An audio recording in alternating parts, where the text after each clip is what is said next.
We're talking about matrices today. And this notion of a matrix is an arrangement of numbers, and we put them in rows and columns. By the way, notice I'm always saying the word row first, because when you're talking about a matrix and you describe it as like, oh, this is a 2x3 matrix, you're telling me that there's 2 rows and 3 columns. Rows come first in the name or in the dimensions, and columns comes next. But with a square arrangement, and this goes to BJ's question, a square arrangement is an arrangement where the number of rows and columns is the same. Number of rows and columns is the same. In this case, I got 2 rows, 2 columns. So let's practice. Aiden, tell me what is in row 2, column 1 of that matrix A. Very good. Christian, what's in row 1, column 2?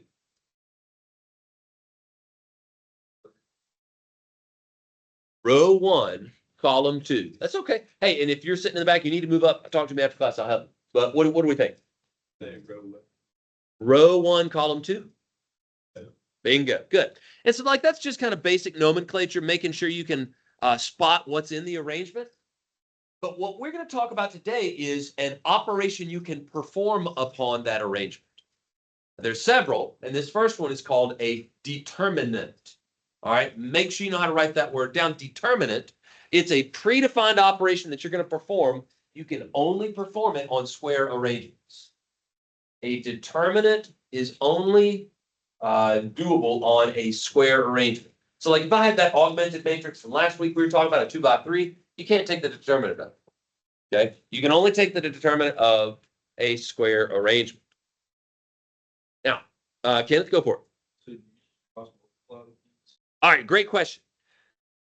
Yes and no. So the way that a determinant works, if I want to take the determinant of my square arrangement, and my square arrangement is a 2x2, that means 2 rows, 2 columns, then yes, we're going to multiply diagonally down and to the right, and then diagonally up and to the right, and then we're going to subtract the results. So I'm going to multiply 3 times 5, get that. Then I'm going to multiply -1 times 7, get that. And then I'm going to subtract those 2 products. That's how you would simply calculate the determinant. Okay, Mitchell? So is there a specific way that we could have like 1 first and 2nd?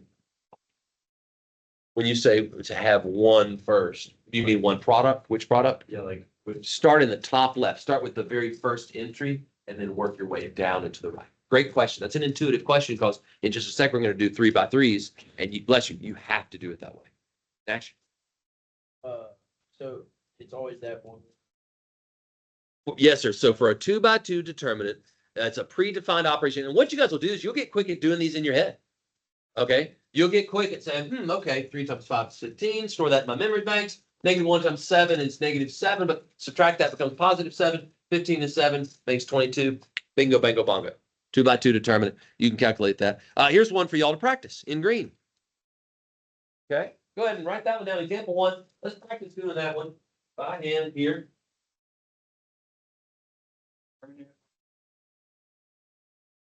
Man, beautiful question. Beautiful question, Mitch.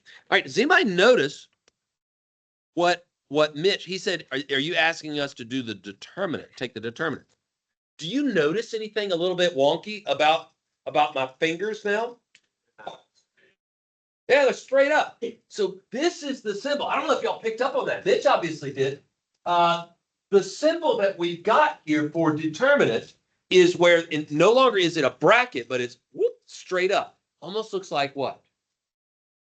Absolute values. Don't get confused by that. It almost looks like absolute value. But in the context here, we're obviously performing this upon an arrangement, a square arrangement, so that is a determinant. Okay, great question. So we're calculating. Let's see if you can help me, Andrew. What's 7 times 6? And what's 4 times 11? And subtract 42 minus 44? -2 it is. Is that what you guys got? Man, that's simple. All right, so -2. Very nice indeed. Anybody with questions on how we calculate the determinant of a 2x2 arrangement? Straightforward enough. The determinant is a predefined operation that we perform on a square arrangement, wherein we multiply, in this case, down into the right. Now, 7 times 6 gave us that 42. And then we multiply up into the right. 4 times 11 gave us that 44. And then we subtract, and we get -2. And so calculating the determinant of a 2-by-2 arrangement, very straightforward. So it's just like cross multiplying and subtracting and then simplifying the result. Nicholas? Are there ever gonna be like variables or? Oh, absolutely. Yeah, that's kind of where we're moving toward. Y'all do example 2. Take you about 30 seconds. See if you can calculate example 2 in orange here.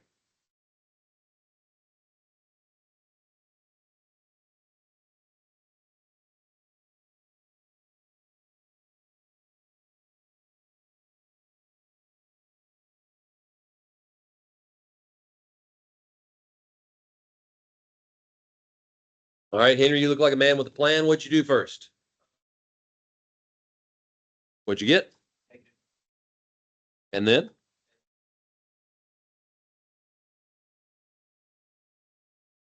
Beautiful. So we do both products. We slap a minus in the middle. Now, -34 minus 36 more is -70. Okay?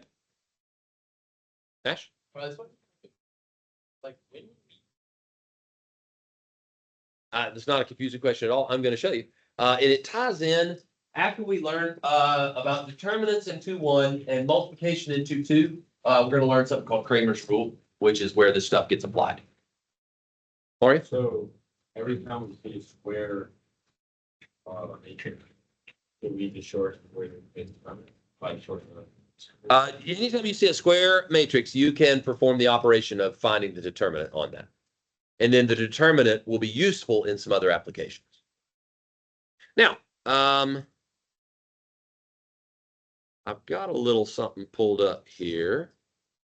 Whoops. Oh, crap. I don't know. It's so stupid that they put this up there. Hold on. There we go. I'm trying to click on that. Yes, sir.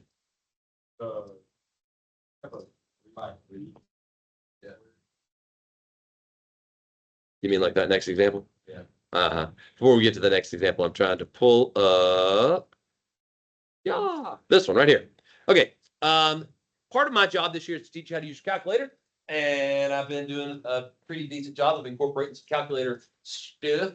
And so if you got your graphic calculator, particularly your TI-84 plus CE, whip that bad boy out. And here's what I'd like for us to practice.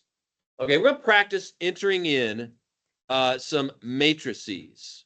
All right, now I've done a little bit of this with you guys already. Okay, but here are some sort of step-by-step instructions on how you can access the matrix menu. And they actually, one of the nice things that they do is they make use of the shortcut menu. They're going to hit green F3. So like I said, I think I said this last week. Get out of here, you stupid. If you hit the green button and then F3, that allows you to shortcut for a quick entry on your matrix. All right, so we're going to do a 2x2, and then we're going to hit OK, and then it's a blank, sort of a clean slate, and now you can enter whatever you want to. So from that last example, if I wanted to, for example, enter in 7, whoops, sorry. I wanted to enter in 7, 11, and then just use the cursors to sort of move around to navigate. And then once you hit enter, you'll have your matrix up there. Notice they're using the brackets right there. So one skill is to be able to enter a matrix. All right. Now, how did we do that? We went green F3, and that's our shortcut. If you wanted to go the long route, you could go to the matrix menu, where we talked about this last week, and you could go through and you could edit, and you could do 2x2. And just like we said last week, you could do -17, 9, 4, 2, and sort of go around the official way. but whatever floats your boat. The shortcut of alpha and then F3 is where you're just dealing with it on the home page. You're not actually storing anything into the matrix menu. Mario, when you say solve, are you asking, does it take the determinant of a matrix? It does. That's why I'm showing this to you. All right. So if you hit second matrix, okay, and then you scroll to the right, what is the first option? DET stands for a determinant.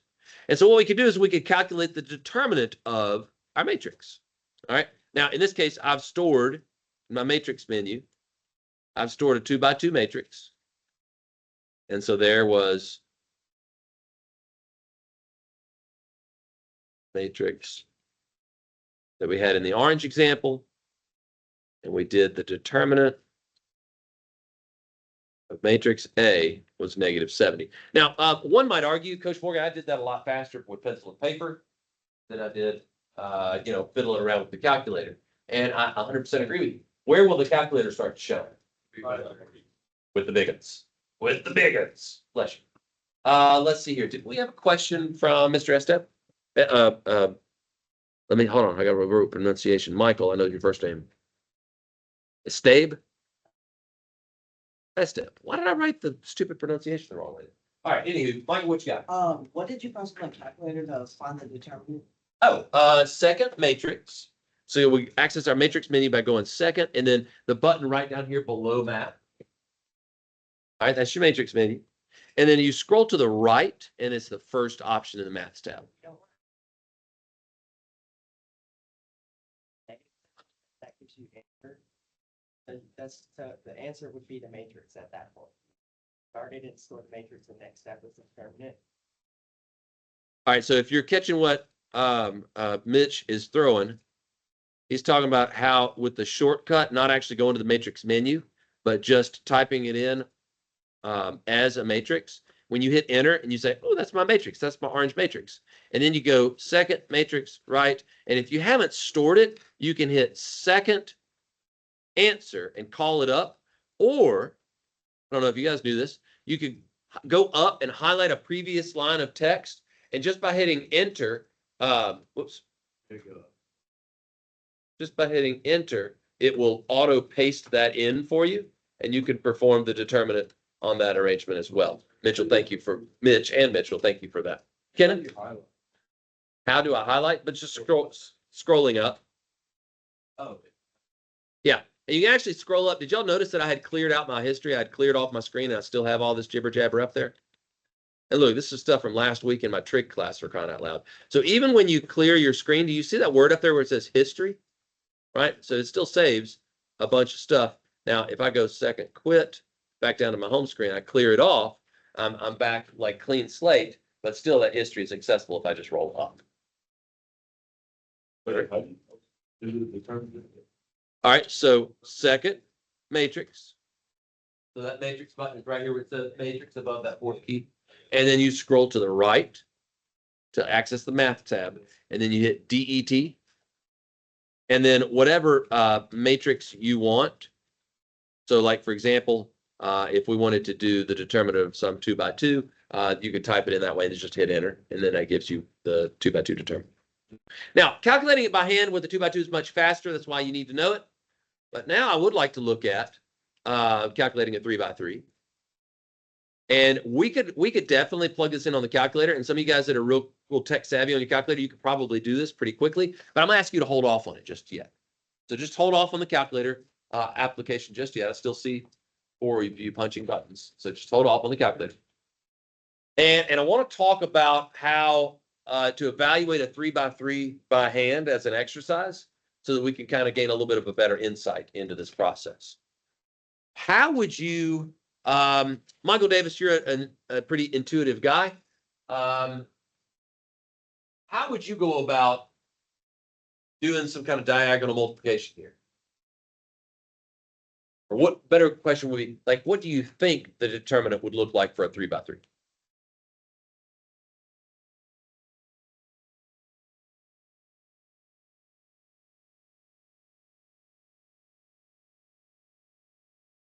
Okay, so tell me some things to multiply. We'll get the ball rolling that way. Okay, so multiplying 1 and 5, kind of still going down and to the right. Mitchell, do you want to add anything to that? You had a hand up?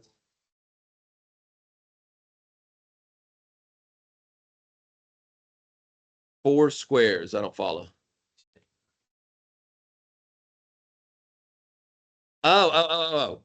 Thank you. I think I'm picking up what you're putting down. The answer is no, but it is. I mean, I'm not trying to be mean. You guys give me good guesses, good ideas, but I didn't want to mislead you, being like, "This is the way to do this." All right, so that's what you're talking about. That's not a terrible idea. Do it. All right. Well, I'll let the cat out of the bag. What we're going to do is we're going to rewrite the first two columns. All right. So 1, -2, and 2, 0, 5, and 4. And so now what I can do is I can multiply down and to the right 3 times. Okay. Now, the reason we want to be able to do this is because we want to include all of the terms in the arrangement. So if I multiply down and to the right, what's that first product going to yield? What's the second product going to yield? And what's the third product going to yield? Try again. -24. So can we tally all that up? -24. All right.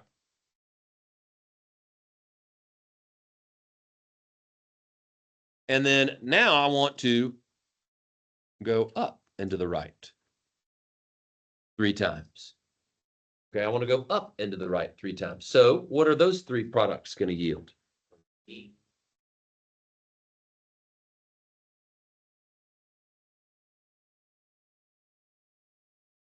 What's 30 plus 4 plus 0? And do you notice how I slapped in that big fat negative sign, that big fat minus sign? Do we remember from the 2x2s how that's what we're supposed to do? The diagonal multiplication down into the right, the diagonal multiplication up into the right, and then we do what with those 2 products? We subtract. Well, similarly here, we're doing down, down, down, sum that up. That's our first term. Up, up, up, sum that. That's our second term. We're going to subtract. Now, what's -24 minus 34?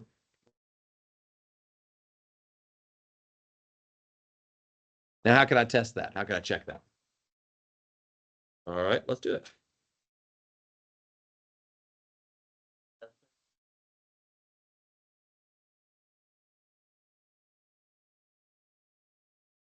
When doing it on the calculator? When you're writing it out. Added the second column on the outside. Would it be necessary to have that 5 there? No, but it's just good form to make sure you copy everything down. All right, so let's see if we can do our shortcut this time. So I'm going to hit second matrix because I'm planning ahead, and I know that I'm going to be calculating the determinant. I'm going to hit alpha zoom, but in this case, I'm going to choose a 3 by 3. Did you notice that you had to scroll up and adjust that? And now I can pop in. Whoops. Oh, crap. I keep hitting the wrong thing. Sorry. Second, enter. Go back. Just use your arrow keys. I'm in the bad habit of hitting enter to try and cycle through. That's one adjustment I got to make. -2. Please remember there's a difference between, no pun intended, there's a difference between the negative and the minus. You'll see what I did there. Now we can hit enter. And we get our determinant, our 3 by 3 determinant. Okay. So being able to do it by hand is a matter of rewriting the first 2 columns, diagonal multiply, sum, subtract sums. All right, and then being able to punch it in on the calculator. Okay. Questions or comments about the 3 by 3? All right, go for it, Mr. Green.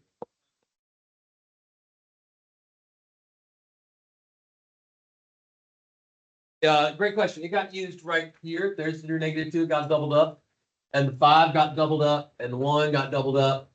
The 4 we used twice.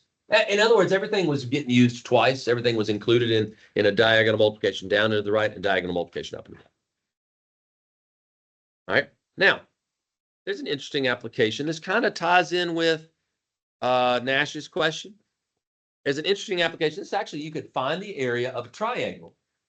if you know the 3 coordinates of the triangle as plotted out on the Cartesian plane.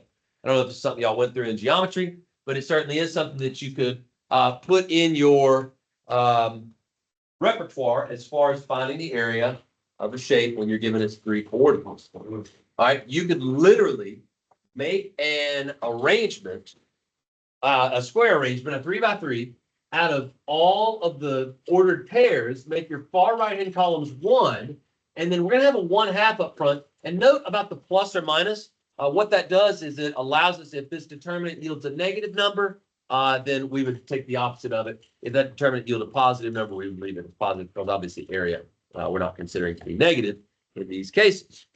So here's what we're going to do. We're going to practice finding the area of a triangle whose vertices are the following coordinates.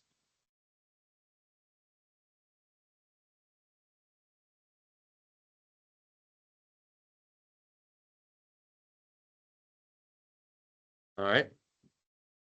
So use your calculator, use this formula, see if you can come up with the area of that triangle based on the coordinates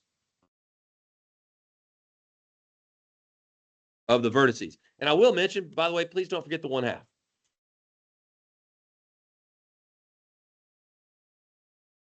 Great question.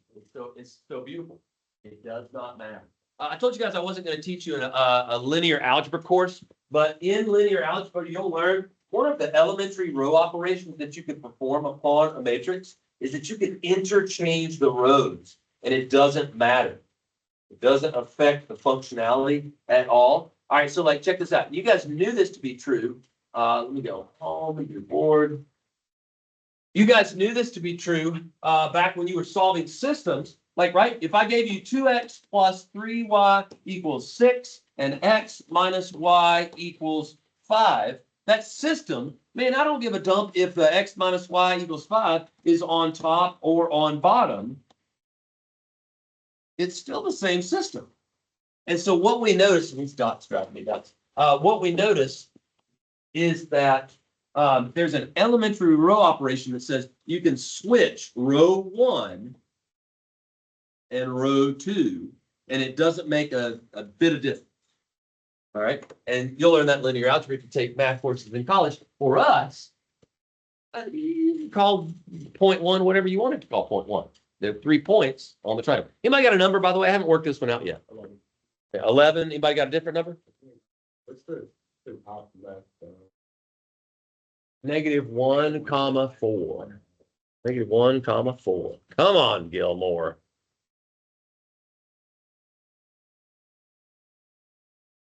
All right, so Eli, was it Eli? You gave me 11? Okay, anybody else? Anybody concur or disagree? Remember, we negate, if your determinant yields a negative, then just ditch the negative. All right, I'll run things on my end and we'll see. Yeah. Yes, sir. Yes, sir, that is correct. All right, so we're going to do 0.5 times determinant of 3. We're going to do a 3 by 3. Let's go. All right, now my first point was 3, 2. My next point was -1, 4. And my next point was 0, what? -2. And then, oh, crap on a stick. Yes. Okay. Good catch, boys. I was just cycling through there. Let's go 1, 1, 1. And we got 11. Fantastic. And that's the area of that triangle. I find that to be really flipping cool, that you can find the area of a triangle by arranging such things. And we won't go into the derivation of why that works, but if you did your cross multiplication, like, right, what would we have? X1, Y2 plus Y2, X1 plus Y3, X2, and then minus a few of those products as well. And I'm sure there's a geometry application too, though. Kenneth, you had a hand up? You already paid them.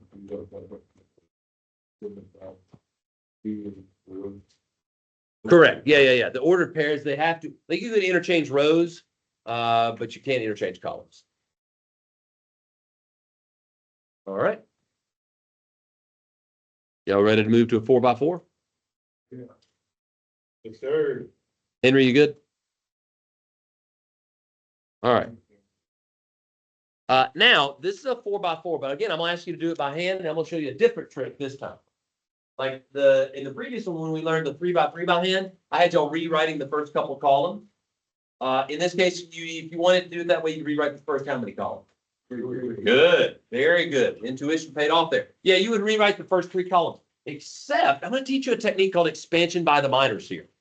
And expansion by the minors, again, we're exercising our brains to kind of think in this new way. And we notice straight up marks. This is not brackets, so it's not just an arrangement, but this is a determinant. Here's expansion by the minors. And the coat's coming off, and it's about to get serious. All right. See if you guys can stick with me here. I want to pick a row, if I can, that has a lot of zeros in it, or a column for that matter. So is there any row or column that has a couple zeros in it? Column 2. All right, this is going to be where I can make less work for myself. So you might want to make a note to that effect, that if you pick a row or column when doing expansion by the minors that has a lot of zeros in it, it's less work for you. DJ? Like row 3 columns, that's 0. That's a 6. Good question. My handwriting stinks. So yeah, this is 1, 0, 3, -2, 0, -1, 4, -5, 3, 0, 6, 1, -7, 2, 3, 0. Good question. Now, obviously, we could all just plug this in as a 4x4 and do the determinant, have the calculator run the numbers. So again, we're doing this as an exercise. Check this out. Here's how it works. Y'all told me to focus in on column 2 because it had a couple 0 terms. So here's what we're going to do. This is going to equal, this 4x4 arrangement is going to equal, all right, where I take each cell or each entry from that column. There's the first entry is 0. And then I'm going to multiply it by a resulting minor determinant that is going to be a 3x3. If you take it from a 4x4 down to a 3x3, that resulting 3x3 would be what you get if you eliminate the row and the column that entry was in. See how I kind of made crosshairs? That's right. So we're going to go through, and there's 1, 2, 3, 4 entries in this column that you guys selected for. And we're going to take each entry and we're going to multiply it by a resulting minor determinant. And if this was originally a 4x4, the minor we're going to consider is going to be a 3x3. And the 3x3 will be when we eliminate the row and column that our entry is in, the 3x3 will be what we're left with. So I've got 0, 3, -7, 0, 3, -7, 4, 6, 3, and -5, 1, 0.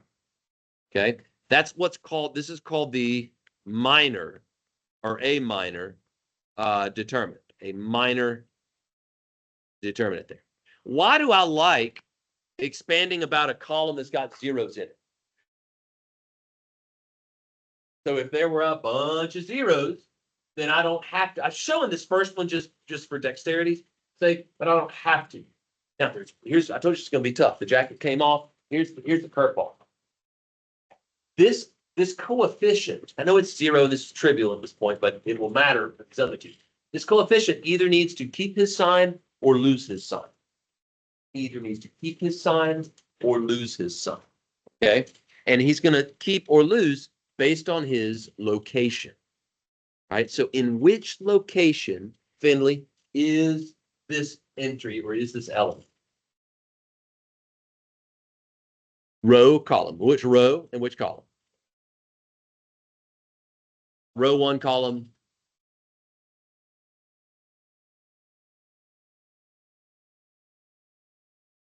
This is our first entry. So it's in row 1, column 2. Now look at my fingers. Row 1, column 2. Watch my fingers. Are you watching? All right. What kind of number is this? 1, 3. So it doesn't keep its sign. It changes its sign.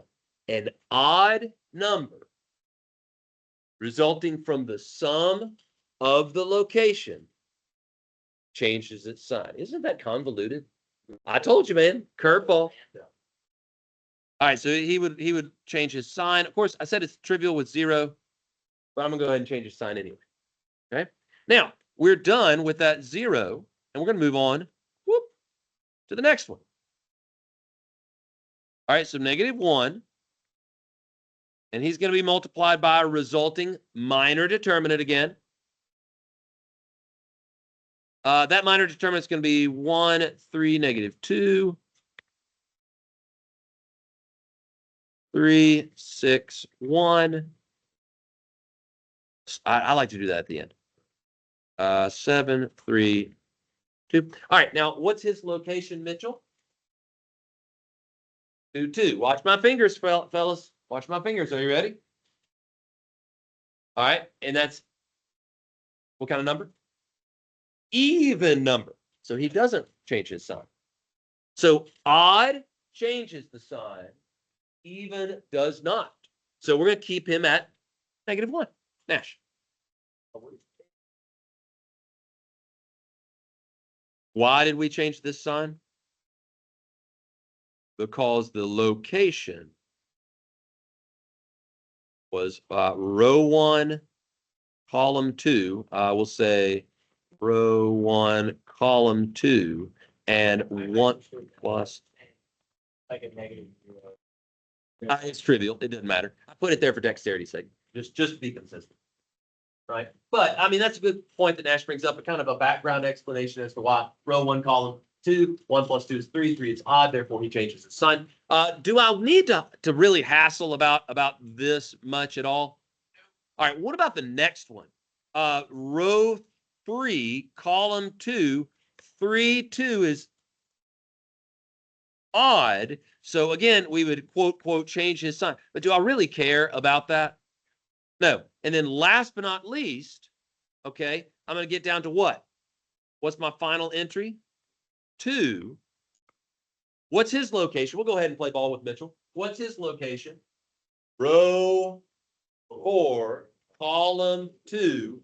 4 plus 2 is 6, which is even. So he would keep his sign as a coefficient. And then when we visually eliminate his row and column, I haven't asked anybody yet, but could I lean on, let's get Alfredo to fill in. What's this resulting 3x3 minor going to look like? You got it, Fredo. I know you did. 1, 0, 3, 3, 4, 6, -2, Beautiful, beautiful. I love it. So now what we've done is we've taken it from a 4x4 down to a couple of 3x3s. Now you could continue doing expansion by the minors with each of these 3x3s, bringing it down to a 2x2 and then down to a 1x1. Well, or you could rewrite the first couple of columns and then diagonally multiply. But man, you go down the rabbit hole at that point. I just wanted to show you expansion by the minors as your technique. If you were doing these by hand and it was a large one, but it had a lot of zeros in a column. So what does this lead us then to understand about a determinant where one of the rows or columns is all 0? What would that lead you to understand based on your understanding of expansion by the minors? It's going to equal 0. And y'all might have seen I had a typo earlier when I forgot to put my 1s in the triangle example. Yeah. And that whole column, I zeroed it out. And what was the resulting determinant? 0. It was 0. This is because expansion by the minors would have let's say it's a 4x4, you'd have 1, 2, 3, 4 coefficients of 0. And therefore the whole thing would be zeroed out. Now for my money, how am I going to figure out this determinant? Yeah, TI-84 for the win. Okay, so we're going to go 4x4, and we're going to go 1, 0, 3, -2, 0, 1, 4, -5, 3, 0, 6, 1, 7, 2, 3, 0. Second quit, second matrix, to the right, determinant, second matrix, enter, enter. Woo! 152. That's our, and I did that probably in less than a minute. So even with the big fat daddy 4x4 calculator, saves the day. Be real good at, I like to store the matrices. I don't know. That's just my old school way of doing it. I showed you the shortcut. You might be an alpha zoom guy, alpha zoom, change columns and rows, and then you can like enter it on the home screen. You might be, whatever floats your boat. It matters not to me. Okay. Questions or comments or concerns? All right. Y'all get your laptops out.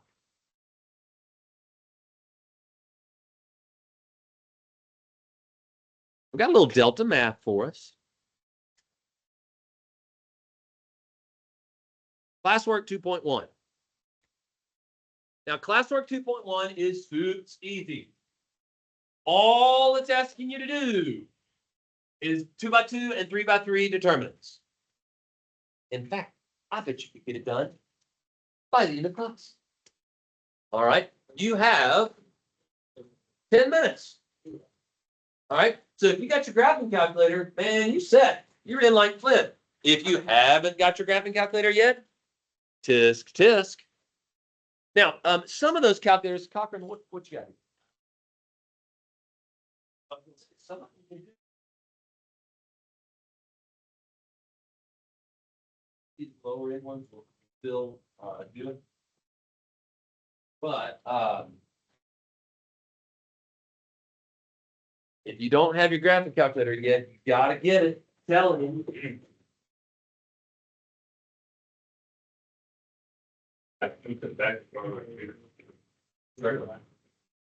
Yeah. Oh, and you want to sit by the thing, that's it. I gotta go up, and get that stuff, you're gonna subtract the, some, I'm not. Oh, snap, snap, snap. You know what? Yeah, go. This is going in the Wayback Machine. I'm so glad you asked that. Finley brought up something that I learned about 5 or 6 years ago after teaching this class for like 10 years. Let me pause real quick. Finley, I'm super glad you asked that. With something like a 4x4, our diagonal multiplication does not work. So I might have even misspoken and said, you're just rewrite the first 3 columns. It does not work. Finley just tried it. And actually, like 5 or 6 years ago when I was teaching this class, I had a student that tried it and was like, Coach Morgan, that didn't work. Expansion by the minors is the only way to do that by hand. So the rewrite the 3 columns, and I'm sorry if I wasted your time by forgetting that, but you have been the sacrificial. What kind of animal do we want? We want to make it lamb? Finley doesn't look like a lamb. What? Sacrificial bull. You're a bull. Strong like bulls. But anywho, your sacrifice is greatly appreciated. Yeah, expansion by the minors is the only way to do by hand a 4x4, 5x5, 6x6. The rewriting and the diagonal multiplication is only a trick. It's only a shortcut for the 3x3s and the 3x2s.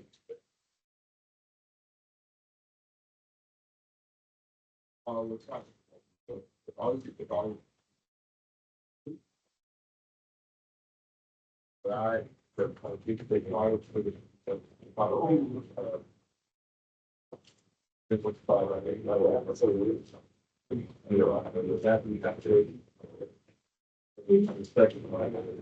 Yeah, you can tally from it. You wouldn't subtract it tally. The subtraction came into play based on the location, odd versus even, and the like you literally summing everything up. So if I could walk up here and show you what I mean. So like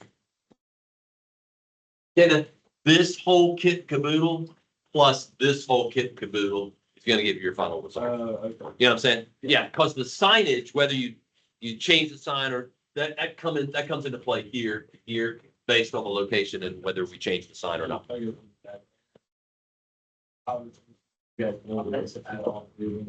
Yep. Yeah, worst case scenario, you've got no zeros in your arrangement, and you're gonna have minor, and you just tally everything up. Good question. All right, so hey, on this delta math that you guys are working on, right? If you don't have a graphing calculator, you can still do it. based on our little diagonal multiplication shortcut, right? And in fact, I'm seeing some pretty fast arithmetic and some guys without calculators that are doing a pretty bang up job. So you can still do your work. It's just going to take you a little longer. No. Do you have a previous teacher that was using Dyna?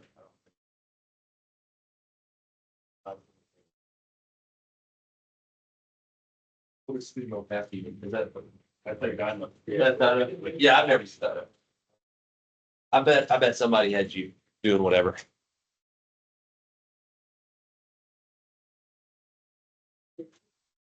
All right, for those of you watching at home, I'm going to go ahead and end this video now, and I hope you have a great day. Thanks.